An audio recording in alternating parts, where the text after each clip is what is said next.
Welcome back to my channel. So in this video I will tell you that how to make it so only people that follow me can reply on Threads app.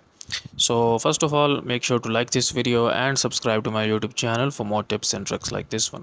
So first of all, you're going to need to open up the Threads application on your Android and iOS, and then you're going to need to go into your profile by tapping on your profile icon at the bottom right here, and then you're going to need to tap on the two lines at the top right, and then go to this privacy option, and then go to this mentions option here, and here it says profile you follow. Okay, so basically what this will do is that it will only allow those persons that you are following, or someone is following you, they can actually only mention you in their replies or in their threads. So change it to this, and that's done.